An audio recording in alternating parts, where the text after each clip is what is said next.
নমস্কার বন্ধুরা, কেমন আছেন? মৌমিজিক চ্যানেলে আপনাদের স্বাগত। আজ আমি বানাবো দোসা। তার জন্য এখানে আমি চাল আর ডাল ওভারনাইট ভিজিয়ে রেখেছিলাম আর মেথি দানা দিয়ে। এখানে রয়েছে 3 বাটি চাল আর 1 বাটি ডাল। এই পরিমাপে দোসা বানালে দোসা একদম পারফেক্ট হবে। আর নিয়েছি 1 চামচের মতন মেথি দানা, সারা রাত আমি ভিজিয়ে রেখেছিলাম। আর এখানে আমি নারকেলের চাটনি প্রথমে বানিয়ে নিয়েছি। এখানে রয়েছে নারকেল, খোসা ছাড়ানো ছোলা ভাজা আর কাঁচা লঙ্কা আর নুন দিয়ে আমি একটা পেস্ট বানিয়ে নিয়েছি নারকেলের। এই চাটনির জারের মধ্যে আমি এই দোসার চালগুলো দিয়ে একটা স্মুথ পেস্ট বানিয়ে নেব, তাহলে একটা নারকেলের সুন্দর একটা ফ্লেভার আসবে। খোসা ছাড়ানো কলাইয়ের ডাল অবশ্যই। মিক্সি করে আমি ফাইন একটা এখানে পেস্ট বানিয়ে নিয়েছি। দেখুন এভাবে একদম মিহি হবে না, সামান্য একটু দরদরা থাকবে। হাতে নিলে এরকম দানা দানা বেরোবে, এরকম, তাহলে পারফেক্ট দোসা হবে। এবার একে আমি 2 ঘন্টার জন্য বাইরে এমনি রেখে দিব। এই চালটাকে আমি কালকে বিকেলে ভিজিয়েছিলাম, সেই জন্য বেশি আর বাইরে রাখার দরকার নেই। 2 ঘন্টা রাখলেই সামান্য একটু ফরমেট হয়ে যাবে। স্বাদ মতো নুনও দিয়েছি।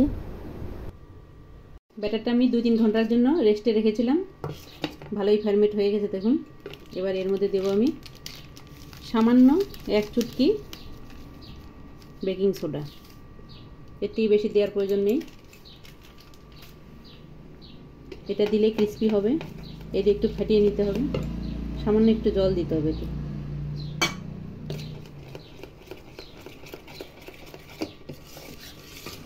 দেখুন এভাবে হবে ঘনত্বটা, ব্যাস এরকম হবে ব্যাটারটা। সোডা দেওয়ার জন্য একদম বাবল চলে এসেছে একদম। তাও আমি গ্যাসের উপর বসিয়ে দিয়েছি, গ্যাস অন করে। তাওটাকে একটু সামান্য এখন জল দিব। আর দেখুন এখানে একটা ব্রাশ বানিয়ে নিয়েছি আমি, লাউয়ের গোটা আর তেল। এই যে তাওটাকে ভালো করে সেট করে নিতে হবে।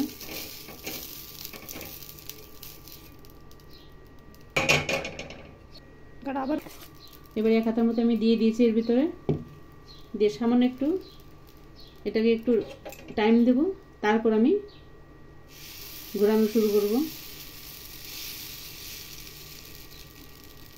গ্যাস আমি লো টু মিডিয়াম রেখেছি।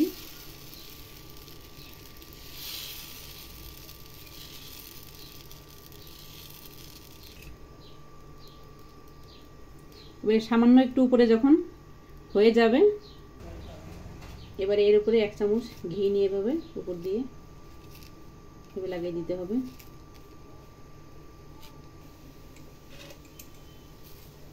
এবারে দেখুন নিজে নিজে ছেড়ে এসছে তাওয়া। আমি এখানে রুটির তাওয়াতেই বানিয়ে নিচ্ছি।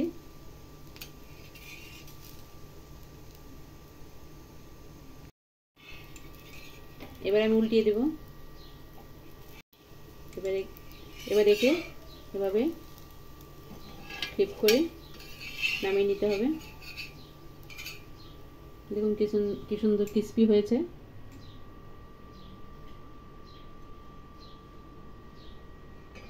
একদম ক্রিস্পি দোসা।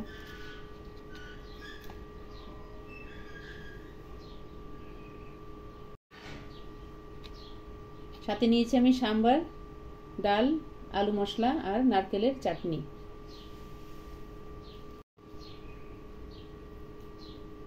এভাবে সাউথ ইন্ডিয়ান প্লেট আমার তৈরি।